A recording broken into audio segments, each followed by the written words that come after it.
Bueno, señores, así como existe el derecho, está pautado el derecho a una vida digna, ese derecho a una vida digna también incluye el derecho a una muerte digna. Un adulto puede escoger ese momento en países donde está aprobada por ley la eutanasia, demostrar que vive bajo condiciones que son muy tortuosas para llevar la vida bajo dolores que son implacables, en una condición en la que todo los días seguirá degenerando y lo que le espera cada vez es más sufrimiento, etcétera, pues puede acogerse a ese derecho, que no es automático, desde luego, tiene que plantearlo ante una instancia que hace las evaluaciones correspondientes. Una gran polémica porque una joven de apenas 25 años de edad optó por ese derecho en España y se le autorizó. Y el tema se discutió en 5 instancias. Estamos hablando del tema de Noelia Castillo y ella pues ya su vida por deseo de ella fue finalizada. Era una joven que viene de una historia muy dolorosa porque no encontró, vino al mundo, pero no tuvo un hogar estable, entonces estuvo en lugares de cuidado a cargo del gobierno durante su infancia, su adolescencia, lo que padeció hasta violaciones múltiples. Un día quiso acabar con su vida lanzándose de un 5º piso, lo agravó todo porque quedó parapléjica y no podía valerse por sí misma y tendría que ser, digamos, sondada cada 6 horas, etcétera, y se le aprobó la eutanasia con oposición de su padre. Oposición de su padre, bueno, ella era una adulta y tenía pleno derecho a optar por una muerte digna. Tal vez el tema de la edad, tal vez el tema de que ella tenía situaciones, digamos, mentales, pero neurólogos, psiquiatras, psicólogos, establecieron que ella estaba en condición de tomar su decisión por ella misma. Por eso yo creo que la decisión es respetable y que los tribunales que la acogieron actuaron de manera como correspondía. Señores, una pausa. Al regreso vamos a presentar cuáles fueron los 10 temas más importantes de esta semana. Y no se pierdan esta noche una conversación que sostendremos aquí en Toque Final con el aspirante presidencial Charlie Mariotti Tapia.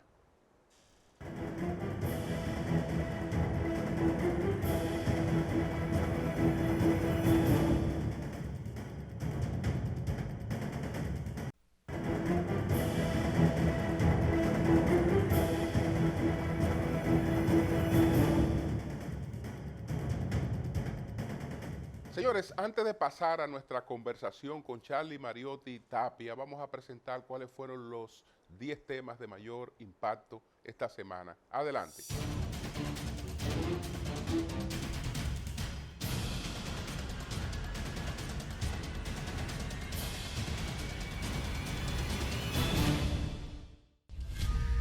La detención del procurador fiscal Aurelio Valdés Alcántara no fue casual, sino que se trató de una operación planificada con vigilancia y una entrega controlada de dinero que permitió a las autoridades sorprenderlo en flagrante delito tras recibir $10,000 en efectivo de un investigado en el presunto fraude cometido en el Seguro Nacional de Salud ARS Senasa. Valdés Alcántara propuso de manera explícita a Canaán alterar el curso del proceso seguido en su contra, el cual se encuentra en fase de investigación a cambio de un beneficio económico directo. El documento señala que la exigencia pecuniaria realizada por el imputado se fijó inicialmente en $200,000, suma que el fiscal redujo a $150,000 tras una negociación en la que también mostró interés en un reloj Rolex y exigió la entrega de un vehículo de lujo, específicamente un Mercedes-Benz 350 o 450 negro, además de que el fiscal investigado rechazó opciones más económicas como una guagua Volvo o Mazda, insistiendo en el modelo de alta gama solicitado. El exgerente de atención al usuario del Seguro Nacional de Salud Senasa, Roberto Canaán, es la persona que el Ministerio Público imputa de pagar los $10,000 al fiscal sometido a la justicia por recibir el soborno. El órgano acusador dice que investiga a Canaán por el fraude a la ARS estatal, que supuestamente asciende a más de 15,000 millones de pesos, por el que ya hay detenidos 10 funcionarios y empresarios, incluido su exdirector Antonio Jacín. El Ministerio Público solicitó 12 meses de prisión preventiva como medida de coerción contra el procurador fiscal. El encargado del Departamento de Construcción y Reconstrucción de Caminos Vecinales del Ministerio de Agricultura, Eduard Francisco Marte Estrella, presentó su renuncia irrevocable al cargo y denunció presuntas presiones para adjudicar obras sin cumplir con los procesos de licitación establecidos por la ley. La decisión fue comunicada mediante una carta dirigida al ministro de Agricultura Francisco Oliveiro Espaillat Pencosme con fecha del 30 de marzo de 2026, en la que el funcionario explicó que su dimisión se produce con efecto inmediato debido a situaciones que, según afirma, contravienen la ética y la normativa de contrataciones públicas. En la misiva, Marte Estrella sostiene que el 13 de febrero fue supuestamente maltratado y desconsiderado verbalmente en el despacho del ministro, en presencia del viceministro de Producción y Mercadeo Juan Antonio Gómez, situación que, según afirma, motivó su decisión inicial de apartarse del cargo. Asimismo, relata que posteriormente, el 14 de marzo, fue convocado a una finca propiedad del ministro, donde, según su versión, se encontraban entre 12 y 15 personas y se le solicitó coordinar la entrega de obras de caminos vecinales por un monto aproximado de 800 millones de pesos a varias compañías. Marte Estrella asegura que manifestó su negativa a ejecutar dichas disposiciones al considerar que las obras debían ser sometidas a un proceso de licitación conforme a la Ley 4725 sobre contrataciones públicas. Un coronel de la Policía Nacional fue captado en video mientras agredía a una joven en un hecho ocurrido en Santo Domingo Este, generando indignación en redes sociales. En las imágenes que se han vuelto virales, se observa al coronel Fausto Madej Ramírez portando un arma de alto calibre mientras persigue y agrede a la joven. Según informes extraoficiales, la víctima sería menor de edad. Este no sería el primer incidente en el que se ve involucrado el oficial. En 2018, Madej Ramírez fue suspendido de sus funciones en el destacamento de los Frailes tras agredir a un ciudadano en ese mismo sector en medio de un desalojo. Ante este hecho fue ordenada su suspensión inmediata, al tiempo que se dispuso el inicio de una investigación para esclarecer lo ocurrido y determinar la responsabilidad correspondiente conforme a lo establecido en la ley. Un menor de 11 años mató a su hermano de 7 tras dispararle accidentalmente con un arma de fabricación casera, informó la Policía Nacional, que investiga lo ocurrido junto al Ministerio Público. Los hechos ocurrieron la tarde del pasado viernes en un sector del municipio de Boca Chica, en Santo Domingo Este. La Policía Nacional confirmó que el hecho tuvo lugar dentro de una de las habitaciones de la casa cuando uno de los niños manipulaba el arma y se disparó accidentalmente. Según el informe preliminar, el menor de 11 años llevó a su vivienda un arma de fabricación casera que encontró poco antes en un terreno cercano. La madre de los menores relató a las autoridades que se encontraba en la vivienda cuando escuchó una detonación y que trasladó de inmediato al niño a un centro de salud donde posteriormente falleció. Tras el hecho, un hermano mayor de 17 años lanzó el arma por una ventana hacia la parte trasera de la vivienda, pero fue recuperada por las autoridades y, según el reporte, contenía un cartucho calibre 12 ya disparado.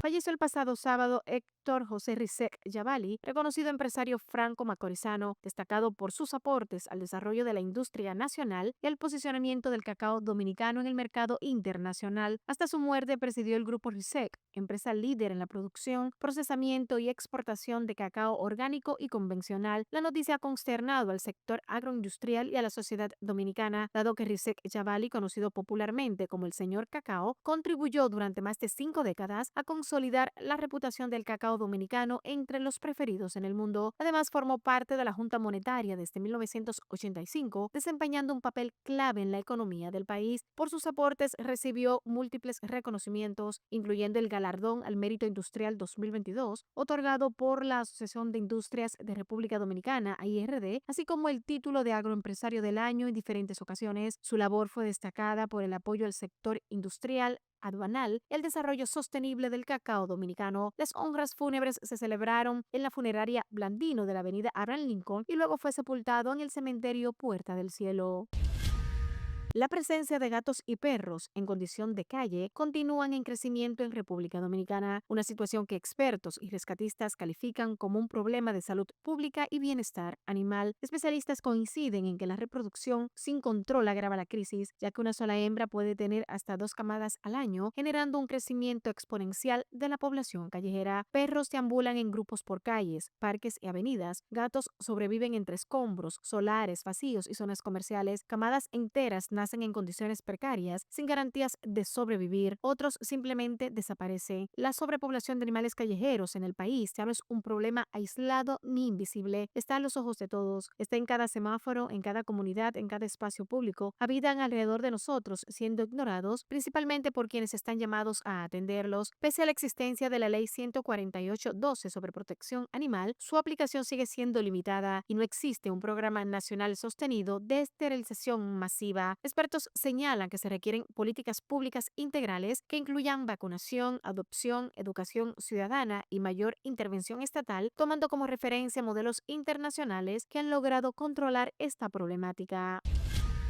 Al menos 70 personas fueron asesinadas, entre ellas varios niños, y unas 30 resultaron heridas el pasado domingo en Haití en una masacre perpetrada por el grupo armado Grand Grif contra la población de Saint-Denis en el departamento de Artibonite, al norte de Puerto Príncipe. Unas 50 casas fueron incendiadas y más de 6.000 personas fueron desplazadas como consecuencia de ese ataque, informó Antonal Mortimer, director de una ONG. El ataque perpetrado por Grand Grif se inició entre las 3 y las 4 de la madrugada del pasado domingo, de acuerdo con la información que precisa que el grupo armado bloqueó las principales carreteras para impedir que la policía pudiera reaccionar. En videos que circulan en redes sociales se puede ver a miembros de las bandas pertrechados con armas de guerra que alardean de su atrocidad mientras disparan por todas partes en la zona invadida, que tuvo que ser abandonada por la población, que denuncia la pasividad de la Policía Nacional de Haití.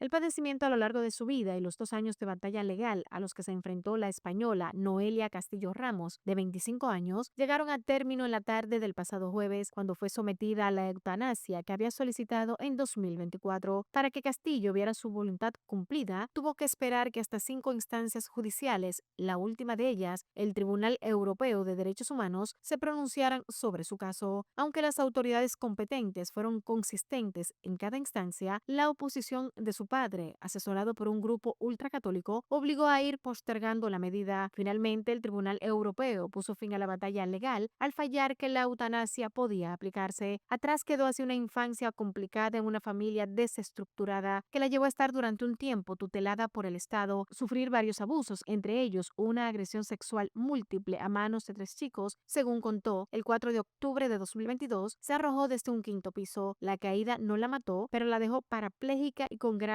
secuelas. En abril del 2024 solicitó la eutanasia a la Comisión de Garantía y Evaluación de Cataluña, que le dio su aprobación por unanimidad 3 meses después. Este largo litigio, que prolongó el sufrimiento físico y psicológico que Noelia padecía, hicieron del suyo un caso paradigmático en España y el primero en llegar a los tribunales desde que entrara en vigor la ley de la eutanasia en 2021. También ha puesto a prueba las vulnerabilidades de la ley y una cuestión quizás más profunda: ¿quién está legitimado para impedir a una persona adulta acabar con su propia vida? Pakistán anunció que acogerá en los próximos días conversaciones entre Estados Unidos e Irán para buscar un fin a la guerra, una iniciativa que ha recibido el respaldo unánime de Arabia Saudí, Turquía y Egipto durante una cumbre a 4 bandas celebrada en Islamabad. Al término de la primera reunión de consultas de este bloque, el viceprimer ministro y canciller pakistaní Ishaq Dar confirmó que tanto Washington como Teherán han expresado su confianza en la capacidad de Islamabad para facilitar un diálogo que detenga la escalada bélica iniciada el pasado 20 28 de febrero. Pakistán se complace enormemente de que tanto Irán como Estados Unidos hayan expresado su confianza en el país para facilitar sus conversaciones. Será un honor para Pakistán acoger y facilitar en los próximos días conversaciones sustantivas entre ambas partes con miras a lograr una solución integral y duradera del conflicto en curso, declaró Dar en una comparecencia televisada. El canciller subrayó que su gobierno ha mantenido una comunicación activa con el liderazgo estadounidense como parte de sus esfuerzos de desescalada. Los miembros del grupo coincidieron en que la prolongación del conflicto es extremadamente desafortunada por su impacto devastador en la región y apelaron a la unidad de la comunidad musulmana en estos tiempos de crisis. Finalmente, Donald Trump confirmó que Estados Unidos ha permitido a un buque cargado de petróleo de Rusia que llegue a Cuba, una decisión que será un ligero alivio a la crisis energética que vive el régimen castrista. La Guardia Costera de Estados Unidos había permitido la llegada a la isla del petrolero ruso pese al bloqueo energético impuesto por Trump contra Cuba desde el pasado enero. Este bloqueo, facilitado por la cooperación de Venezuela, hasta ahora el principal suministrador de petróleo a Cuba, con la administración Trump tras la captura de Nicolás Maduro, ha provocado una situación límite en la isla, que se ha quedado con grandes dificultades incluso para mantener el suministro eléctrico. El objetivo de Trump es asfixiar al régimen castrista con este bloqueo energético para forzar reformas políticas y económicas. El petrolero va cargado con cerca de 730,000 barriles de petróleo y pertenece a una empresa de titularidad estatal, Conflot, sujeta a sanciones estadounidenses desde 2024. Su llegada aliviará de forma temporal la escasez de combustible que ha paralizado a Cuba, con cortes de luz frecuentes, desabastecimiento para las industrias y los transportes, e incluso apagones totales en toda la isla. La estimación es que puedan mantener la actividad en la isla durante un mes, en un momento en el que Cuba malvive con su mínima producción propia y con la energía de paneles solares.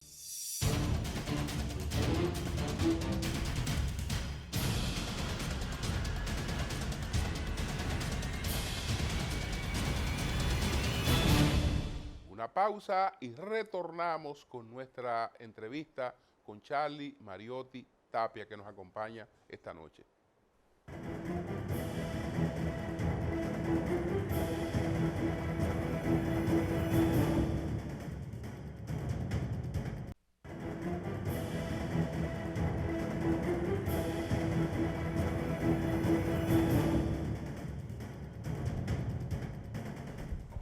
Tal y como anunciamos, pues hemos querido aprovechar el regreso en este domingo de resurrección de las vacaciones de Semana Santa o de los procesos de reflexiones de Semana Santa para entonces obsequiarle esta conversación que tendremos esta noche con el ex senador y miembro del Comité Político del Partido de Liberación Dominicana, también aspirante presidencial de ese partido, Charlie Mariotti Tapia.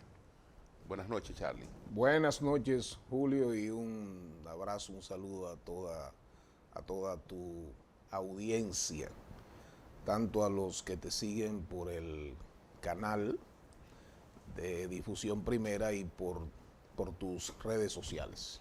Bueno, se acabaron estos días de relax y una pregunta con la que todo el mundo vuelve en la cabeza, ¿qué pasará con la guerra en Medio Oriente?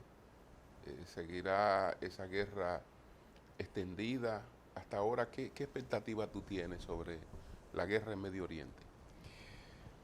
Mira, si tú observas lo que está pasando en los Estados Unidos, las cosas a veces no es como comienzan, sino como tú vas a terminarlas. Y yo creo que ahora mismo el gobierno norteamericano, Donald Trump, no saben qué salida buscarle a este callejón en el cual él metió a los Estados Unidos por su propia voluntad. El efecto económico se está sintiendo en el mundo entero. Ahora en Estados Unidos está yendo mucho más allá. Lo que pasó hace unos días, 4 o 5 días, dicen números hasta conservadores, 8 millones de norteamericanos, de estadounidenses, caminando por las calles, la intervención de Bernie Sanders. O sea, realmente es un problema muy serio. Y quizás no estamos tomando en cuenta que independientemente de las capacidades militares superiores de los Estados Unidos, que eso nadie, absolutamente nadie, lo puede poner en duda, pero la realidad es que estamos hablando de Irán. Y en el concierto del mundo del Medio Oriente, Irán es como el clavito en el zapato. Irán, lo primero es que Irán no es sunita, es chiita. Sí. Irán no habla árabe, habla farsi. Irán es la antigua Persia, más de 2.500 años. Persépolis, ruinas arqueológicas famosísimas, patrimonio de la humanidad.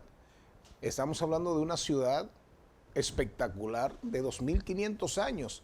Entonces, ahí, independientemente de las capacidades militares, ahí hay un acervo, ahí hay un ADN muy fuerte y mucha dignidad y mucho orgullo. Entonces no va a ser fácil.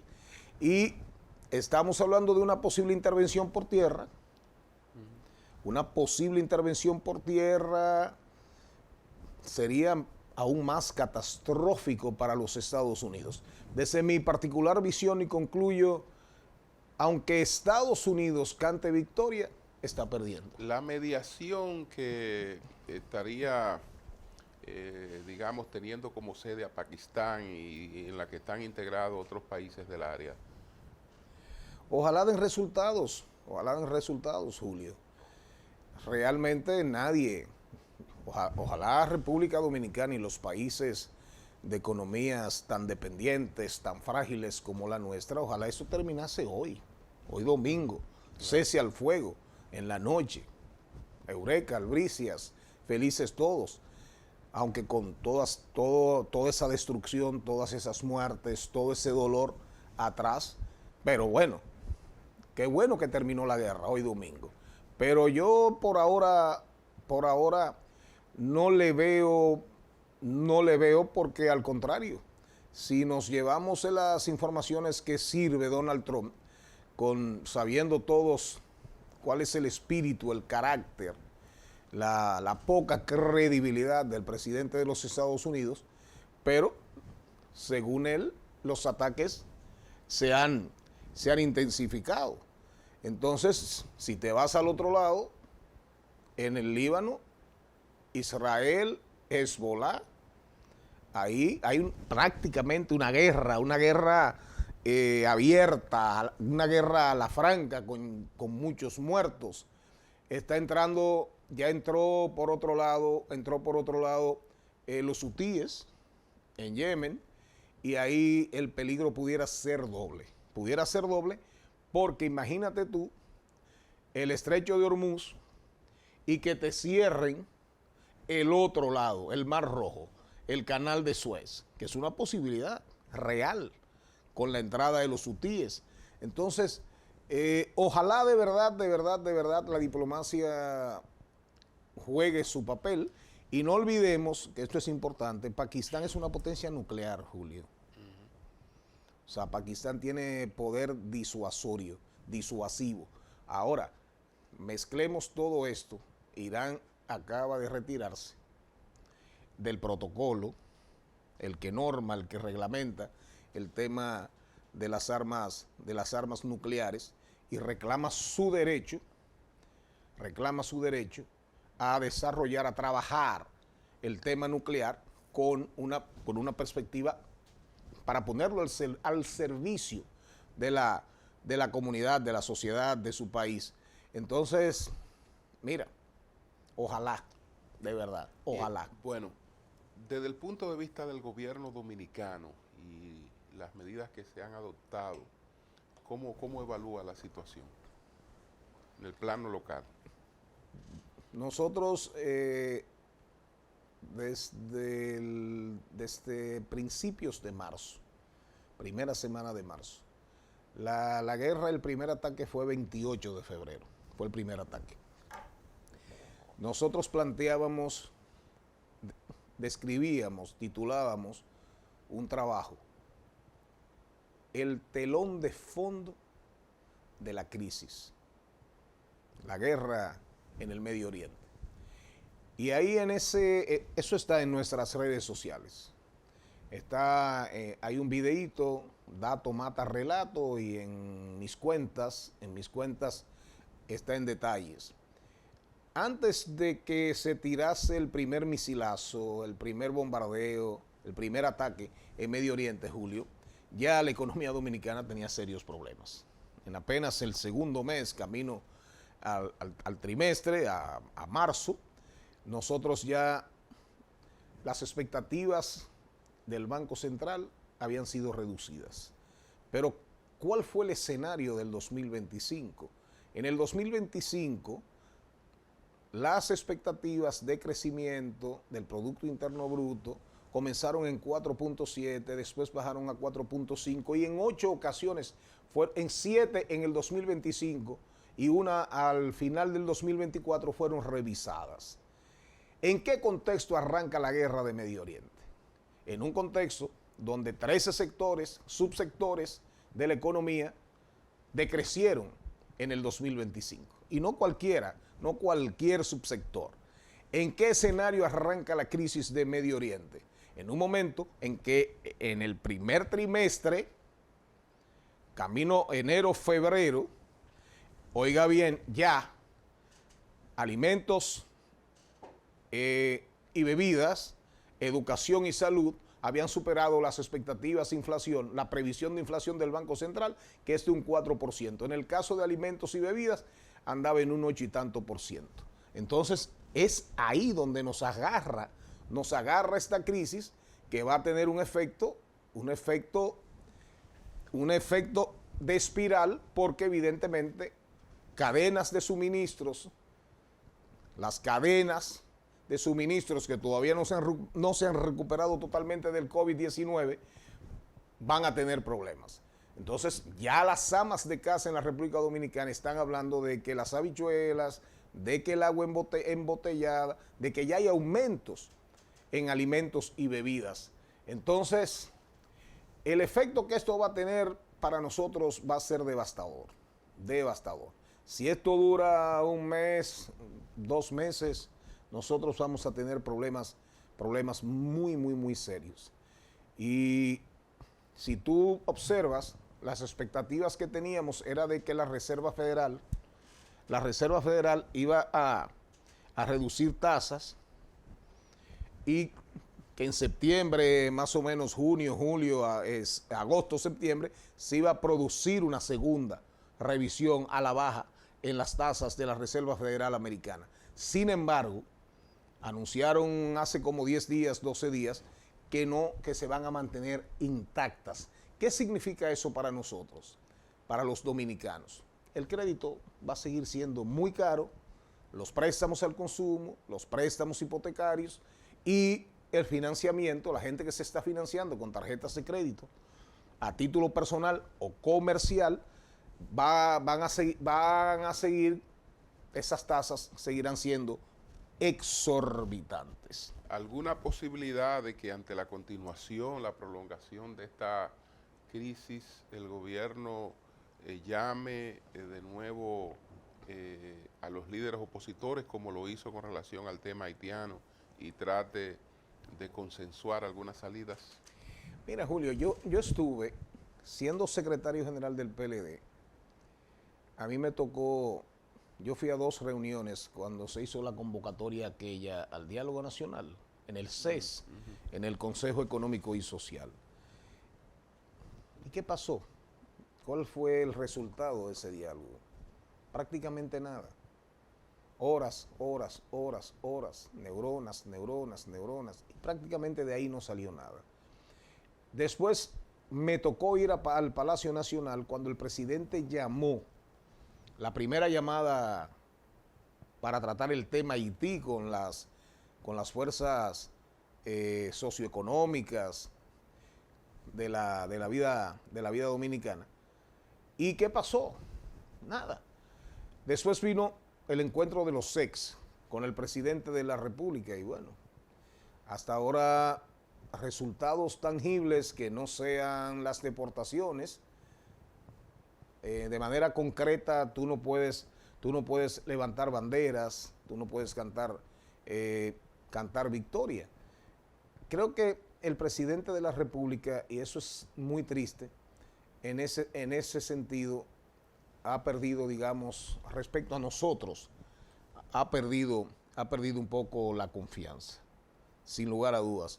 Ahora, yo particularmente pienso que uno nunca puede negarse. Al margen de lo que estoy diciendo, uno no puede negarse porque la democracia es deliberación, la democracia es confrontación de ideas, de posiciones, de visiones y al final deliberar, conversar, siempre será positivo. Bueno, hablemos del PLD. Exactamente en estos momentos, ¿cómo está posicionado el PLD? Para mí, una sorpresa muy agradable. Fui a un medio en estos días donde no nos tratan necesariamente así como no nos tiran flores con frecuencia. Y sorprendentemente, la introducción que me hizo uno de los jóvenes, muy talentoso por cierto, por donde arrancó fue diciéndome: Charlie, el PLD va bien. Yo, oh, caramba, hasta tú lo reconoces. No, he visto encuestas serias y el PLD se está recuperando a un ritmo sorprendente. Y eso es real, El trabajo está dando frutos. Hay quienes se desesperan y quisieran que el partido se monte en un Ferrari, se monte en un Fórmula 1, pero yo creo que nosotros, el trabajo del secretario general, el trabajo del presidente del partido, el trabajo de algunas secretarías, porque hay secretarías súper activas y hay otras secretarías cuyo trabajo es muy deprimente y de mucha inacción. Entonces, el partido ahora mismo se sitúa sobre el 20-22%. Real, yo he visto encuestas hasta con 24, sin dudas. Y a ti mismo te lo he dicho en varias ocasiones, el escenario de hoy es clarísimo. Aquí hoy absolutamente nadie gana en primera vuelta. Nadie. Entonces, el PLD no puede detenerse, el PLD tiene que seguir trabajando y tratar de acercarse antes de que tengamos candidato como fuerza política, como partido, independientemente de candidatura, tratar de acercarse al 28, 26, 28, 30%. Charlie, tus aspiraciones, ¿cómo van tus aspiraciones? Sin detenerse, Julio. Yo estoy consciente que de todos los aspirantes, Charlie Mariotti es el que mejor se lleva con todos. Nosotros garantizamos la unidad del Partido de la Liberación Dominicana. Y todavía hay mucha gente en el PLD desmovilizada. No es verdad que la salida de Gonzalo ha sacado a todos los PLDistas que están de brazos caídos, de brazos cruzados, los ha sacado a las calles. Eso no es verdad. Ni Francisco Javier tampoco, ni Francisco Domínguez Brito tampoco, ni Abel Martínez tampoco. Entonces, ahí hay mucho de dónde coger, mucho donde recoger. Y por eso nosotros no nos paramos. Ahora Semana Santa, bueno, la demanda familiar, porque la familia paga un precio en todo esto, sobre todo por las ausencias. Los domingos dejan de ser familiares para uno irse a la familia PLDista, a las comunidades. Entonces, bueno, ahora estos días recogidos, conversando con los amigos, tratando de renovar energías para entrar mañana lunes con nuevos bríos, pero nosotros no nos detenemos, Julio, porque es que nada en el PLD hoy está definido, absolutamente nada. El que te diga a ti, el que te diga, bueno, ya fulano es el candidato, pueden pasar muchas cosas todavía, y yo soy un hombre de fe. Sí, te has reunido con Gonzalo Castillo. Tú me dirás, bueno, yo me he reunido con todos los aspirantes, bueno, en el marco del comité político o en un encuentro específico donde están todos. Me refiero a reuniones directas, es decir, que has visitado a Gonzalo o Gonzalo te ha visitado, ustedes se han reunido. Sí, claro. ¿Qué puede saberse de esas reuniones? No, yo te dije a ti el otro día, yo me reuní con Gonzalo el 5 de marzo. Me reuní con Gonzalo ahí en GAMS, en los Prados. Y hablamos, qué sé yo, 2 horas. Y ahí conversamos de todo, hablamos de su familia, hablamos de la situación jurídica, de sus expectativas, hablamos del PLD, hablamos de mi proyecto, hablamos del proyecto de él. Me informó que iba a designar a Andrés Navarro por la relación de Andrés conmigo. Ya lo de Gustavo yo lo sabía por la propia voz, por la propia boca de Gustavo Sánchez. Hablamos de su espíritu, de su actitud hacia la unidad. Y te puedo decir que casi textualmente lo que me dijo, mira Charlie, yo pase lo que pase en el Palacio de Ciudad Nueva, yo voy a seguir adelante. Porque me salí y como quiera, me dejaron adentro. Entonces, si como quiera me dejaron adentro, voy al bollo, voy a la activación, a la actividad como aspirante presidencial por el PLD. Y creo que correcto. Así como en su momento le dije que había sido un error retirarse cuando comenzó la farsa, lo que está pasando, el caso en la justicia, la judicialización de la política. Así como en ese momento les reclamé y le dije, estás cometiendo un error, ahora le dije, creo que estás cometiendo un acierto. Y recuerdo perfectamente que me dijo, mira, si yo eventualmente no tengo posibilidades, si no eres tú, si no es Abel, yo voy a apoyar al que sea. Es más, ojalá salgan más. Ojalá Zoraida, ni me mencionó nombres, ojalá Margarita, ojalá Juan Ariel. Un espíritu totalmente de apertura, peledeísta, porque sí te puedo decir algo, Julio Martínez Pozo. Si algo caracteriza a Gonzalo, Gonzalo es un hombre bueno, es un alma buena, sin dudas, de buenos sentimientos. Y de verdad que le creí, y si quiero te puedo durar, contarte la reunión entera. De todas maneras, 5 de marzo, Gamsa, en Los Prados. La reunión traduce, digamos, algún tipo de entendimiento, porque no te has reunido así de manera particular con Francisco Javier, por ejemplo, que lo ha visitado, que él te ha visitado, y a solas ustedes han discutido sobre sus respectivos proyectos. No, eso no tiene nada que ver con ningún tipo de entendimiento, Julio. Absolutamente. Lo que pasa es lo siguiente, Francisco Javier, yo me reuní 2 veces con Francisco Javier. Y yo tengo una excelente relación con Francisco Javier.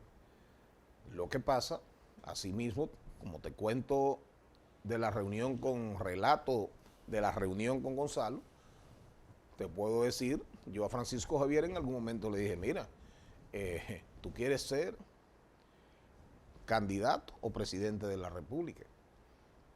Cuando estaban forzando con los 30 días, que para mí era una locura, porque como tú ¿Cómo tú le dices a una persona, mira, en 30 días tú tienes que decidirte, inscribirte y decidir si tú vas a aspirar a la República Dominicana como que es a una alcaldía pedánea?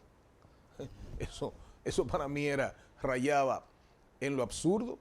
Entonces, al final, yo creo que la cordura se fue imponiendo, pero yo tengo una excelente relación con Francisco Javier García y con Gonzalo, y de hecho me reuní el otro día con Andrés Navarro ahí en Barelo, porque Andrés y yo tenemos también una relación.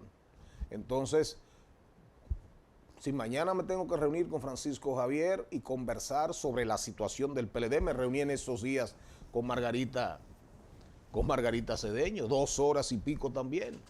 Análisis situacional, análisis PLD, ella, su figura, una figura valiosísima para el Partido de la Liberación Dominicana. Entonces, si algo me ha caracterizado a mí, después que salí de la Secretaría General, por voluntad, que decidí no aspirar a buscar el cargo, a repetir en el cargo, es precisamente mi apertura, mi vocación hacia la conversación, siempre y cuando sea enriquecedora y promotora de más posibilidades para el Partido de la Liberación Dominicana. ¿Qué lectura le das al hecho de que Gonzalo Castillo declinara ejercer su defensa material en la acusación que está enfrentando? La gente sabe que hay una defensa técnica que está a cargo de los abogados y que ya al final de un proceso el juez entonces deja abierta la defensa material y cada uno de los imputados dice lo que piensa sobre la acusación que está enfrentando. Cuando se le dio ese turno a Gonzalo Castillo, él declinó ejercer su defensa material, proclamarse inocente, denunciar la persecución de la que ha sido objeto, la injusticia de la que pudiera estar siendo objeto. ¿A qué atribuyes eso? Mira, Julio, el corazón de la uyama solo lo conoce el cuchillo. Entrar ahí es como entrar a arenas movedizas. Gonzalo es un tema también de personalidad. Gonzalo es parco, es de poco hablar. Gonzalo tiene, la vocación de Gonzalo es más como a lo pragmático, a la gerencia efectiva, a la gestión por resultados. Eso lo caracterizó en su paso por la vida pública. Yo hubiese hablado. Y escuché la defensa con mucha altura, con mucha gallardía de José Ramón. José Ramón que durante todo este trayecto, José Ramón ha mantenido una postura valiente, no se salió de la calle nunca, siempre ha defendido su honestidad, su inocencia. Me lo encontraba en restaurantes. Entonces, pero son personalidades diferentes. A lo mejor los abogados, que tienen un equipo de abogados de mucha calidad, de mucho prestigio, le aconsejaron que no hablara. Reitero, yo hubiese hablado. Ahí no había manera para mí, para callarme. Donald habló. Sí. Habló Donald. Sí. Para que tú veas. Sí. Él leyó un escrito, pero habló. Bueno, vamos a hacer una pausa. Retornamos en breve.